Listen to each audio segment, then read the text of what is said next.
Assalamualaikum warahmatullahi wabarakatuh. Halo semuanya, perkenalkan nama saya Ilham Ramadan dari kelas manajemen 2F. Kali ini saya akan mencoba menjelaskan tentang apa itu perdagangan nasional. Definisi dari perdagangan internasional itu sendiri adalah perdagangan yang dilakukan oleh penduduk suatu negara dengan penduduk negara lain atas dasar kesepakatan bersama. Penduduk yang dimaksud dapat berupa antar perorangan, individu dengan individu, bisa juga antara individu dengan pemerintah suatu negara, ataupun pemerintah suatu negara dengan pemerintah negara lain. Di banyak negara, perdagangan internasional menjadi salah satu faktor utama untuk meningkatkan GDP atau produk domestik bruto. Meskipun perdagangan internasional telah terjadi selama ribuan tahun, lihat jalur sutra atau Amber Road. Dampaknya terhadap kepentingan ekonomi, sosial, dan juga politik baru dirasakan beberapa abad belakangan. Perdagangan internasional pun turut mendorong industrialisasi, kemajuan transportasi, globalisasi, dan juga kehadiran perusahaan multinasional. Dalam buku Kontak Bisnis Ekspor dan Impor yang ditulis oleh Amir MS, dia menyatakan bila dibanding dengan pelaksanaan perdagangan di dalam negeri, perdagangan internasional sangatlah rumit dan kompleks. Kerumitan tersebut antara lain disebabkan karena adanya batas-batas politik dan kenegaraan yang dapat menghambat perdagangan. Misalnya, dengan adanya bea, tarif, atau kuota barang impor. Selain itu, kesulitan lainnya timbul karena adanya perbedaan budaya, bahasa, mata uang, taksiran dan timbangan, dan hukum dalam perdagangan itu sendiri. Bentuk-bentuk perdagangan internasional terbagi menjadi tiga, yaitu yang pertama, perdagangan bilateral. Perdagangan bilateral yaitu perdagangan yang dilakukan oleh antar dua negara. Dan yang kedua adalah perdagangan regional. Perdagangan yang dilakukan oleh negara-negara pada lingkup kawasan tertentu, misalnya ASEAN dan Uni Eropa. Dan ketiga adalah perdagangan multilateral. Perdagangan ini yang dilakukan oleh antar negara tanpa dibatasi kawasan tertentu atau global. Dan faktor pendorong perdagangan internasional sendiri adalah ketersediaan sumber daya alam, karena tidak semua negara merupakan penghasil rempah-rempah, atau tidak semua negara merupakan penghasil bahan tambang. Dan kedua adalah perbedaan faktor produksi. Meskipun memiliki sumber daya melimpah, tidak semua negara memiliki modal dan pengetahuan untuk mengelola sumber daya alam tersebut.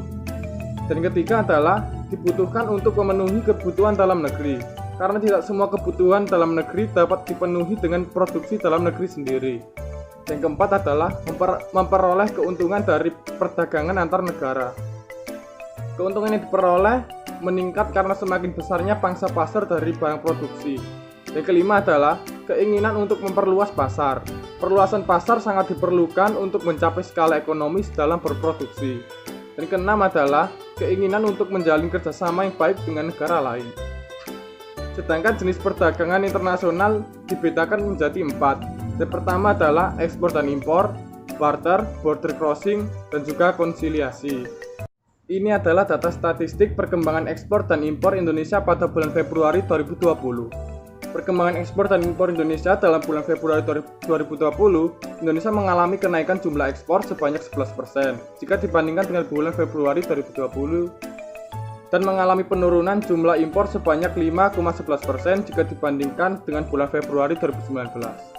Kita bisa melihat data statistik ekspor dan impor migas dan non-migas sepanjang bulan Februari 2019 sampai Februari 2020. Negara dengan tujuan ekspor non-migas terbesar adalah Tiongkok, Amerika Serikat, Jepang, dan Singapura. Dan impor non-migas terbesar yakni dari negara Tiongkok, Jepang, Thailand, dan Singapura. Sedangkan perkembangan ekspor dan impor Indonesia pada bulan Maret 2020, ekspor mengalami penurunan 0,20% bila dibandingkan dengan Maret 2019. Dan impor juga mengalami penurunan 0,75% bila dibandingkan bulan Maret 2019. Dari data statistik ekspor dan impor sektor non-migas dan migas, sepanjang bulan Maret 2019 sampai Maret 2020, negara dengan tujuan ekspor non-migas terbesar adalah Tiongkok, Amerika Serikat, Jepang, dan juga India. Sedangkan impor non-migas terbesar dari negara Tiongkok, Jepang, Thailand, dan juga Singapura. Kita juga bisa melihat data statistik perkembangan sektor pariwisata bulan Januari 2020. mengalami penurunan sebanyak 7,62% jika dibandingkan bulan Desember 2019, yang mana banyak orang liburan untuk merayakan akhir tahun. Kedatangan wisatawan mancanegara pada bulan Januari 2020 terbanyak dari wisatawan negara Malaysia, Tiongkok, Singapura, Australia, dan Timor Leste. Tingkat penghunian kamar atau TPK juga mengalami penurunan sebesar 2,30%. Tentunya penurunan jumlah wisatawan juga dipengaruhi oleh virus COVID-19. Banyak negara membatasi bahkan menutup bandara untuk wisatawan asing guna mengurangi penyebaran COVID-19. Tentunya akan mempengaruhi para pedagang di sekitar tempat pariwisata, dan tentunya transportasi nasional juga akan terganggu, tentunya juga ikut menurun. Bisa kita lihat statistik transportasi sepanjang bulan Maret 2019 sampai Februari 2020 terjadi penurunan yang signifikan dalam bulan Januari 2020 karena imbas dari COVID-19 yang tentunya akan terus mengalami penurunan sampai situasi kembali normal.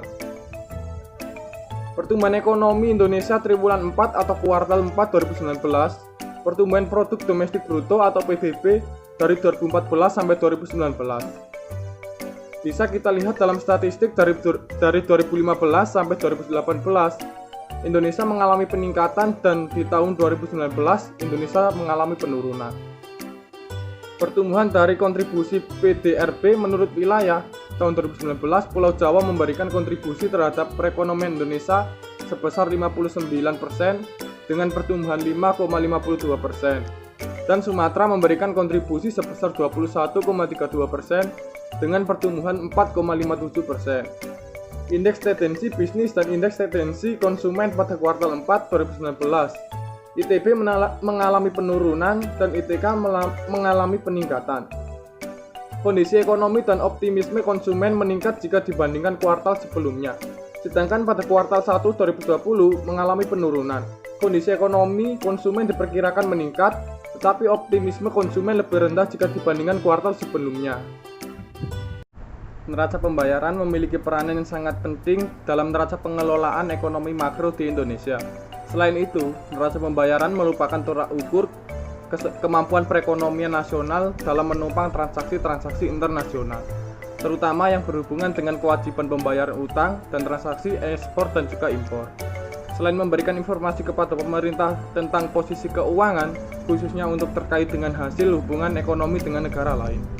Neraca pembayaran merupakan ikhtiar transaksi-transaksi antara suatu penduduk dan penduduk negara lain dalam jangka waktu tertentu, misalnya 1 tahun. Neraca pembayaran mencakup pembelian dan penjualan barang serta jasa, atau hibah dari individu dan pemerintah asing dan transaksi keuangan. Selain itu, definisi dari neraca pembayaran itu sendiri adalah suatu catatan aliran keuangan yang menunjukkan nilai transaksi perdagangan dan aliran dana yang dilakukan di antara suatu negara dengan negara lain dalam 1 tahun tertentu.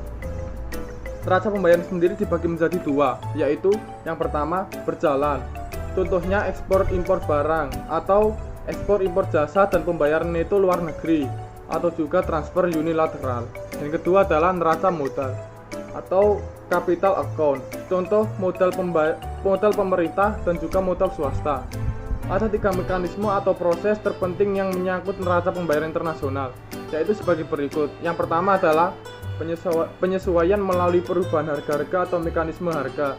Yang kedua adalah penyesuaian melalui perubahan pendapatan nasional atau mekanisme pendapatan. Yang ketiga adalah penyesuaian melalui perubahan stok uang atau mekanisme moneter. Transaksi ekonomi dibedakan menjadi 2. Yang pertama adalah transaksi debit. Transaksi yang menimbulkan peningkatan kewajiban negara dalam pembayaran negara kepada negara lain. Yang kedua adalah transaksi kredit. Transaksi yang mengakibatkan bertambahnya hak suatu negara untuk menerima pembayaran dari negara lain. Dalam neraca pembayaran terdapat kemungkinan terjadinya surplus dan defisit. Adapun defisit terjadi apabila jumlah ekspor lebih kecil daripada jumlah impor. Sedangkan apabila ekspor jauh lebih besar daripada impor, posisi neraca pembayaran menunjukkan surplus.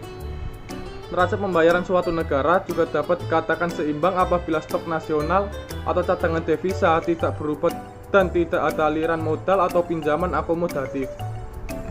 Defisit atau surplus neraca pembayaran yang terjadi pada suatu negara dikarenakan oleh komponen berikut. Yang pertama adalah stok nasional. Jika terjadi penurunan, stok nasional berarti defisit. Dan jika terjadi kenaikan, stok nasional berarti surplus. Dan kedua adalah pinjaman akomodatif. Pinjaman yang masuk karena berkaitan dengan adanya kelebihan impor berarti merupakan bagian dan defisit. Sedangkan pinjaman yang masuk atas kemauannya sendiri, pinjaman otonom, tidak mempengaruhi defisit. Dan ketiga adalah defisit total. Besarnya penurunan stok nasional ditambah pinjaman akomodatif. Yang keempat adalah surplus total. Adanya besar kenaikan stok nasional ditambah pinjaman akomodatif. Neraca modal mencatat nilai investasi langsung pihak swasta asing, pinjaman luar negeri dari perbankan swasta internasional, pinjaman dan hibah dari negara lain atau lembaga-lembaga donor seperti IMF dan juga Bank Dunia. Neraca kas dan cadangan falas. Neraca ini mencatat transaksi penyeimbang dan angkanya jauh lebih kecil atau diturunkan bila total pengeluaran pada neraca transaksi berjalan dan neraca modal melebihi total penerimaan. Negara ini banyak membuat pembayaran luar negeri dibandingkan penerimaan dalam negeri untuk mengurangi cadangan valuta asing. Negara lebih banyak menerima penerimaan ke dalam negeri jika dibandingkan pembayaran ke luar negeri untuk menambah cadangan valuta asing. Cadangan valuta asing adalah aliran pembayaran dan investasi yang masuk dalam suatu negara pada suatu waktu tertentu. Biasanya berbeda dengan aliran keluar untuk membayar dan menginvestasikan ke luar negeri. Perbedaan diantaranya keduanya adalah neraca keseluruhan. Nilai positif artinya yang dapat masuk melebihi nilai yang keluar, dan juga sebaliknya. Dalam keadaan di mana sebuah negara banyak membayar ke luar negeri, maka bank sentral harus mengurangi cadangan valuta asingnya untuk melakukan pembayaran tersebut.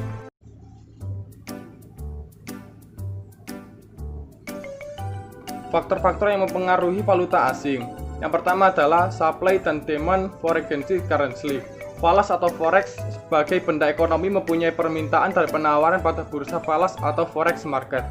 Sumber-sumber penawaran atau supply falas tersebut terdiri atas ekspor barang dan jasa yang menghasilkan falas atau forex, impor modal atau kapital impor, dan data falas lainnya dari luar ke dalam negeri. Bila ekspor barang atau jasa kapital impor naik, penawaran atau supply falas dan forex akan bertambah.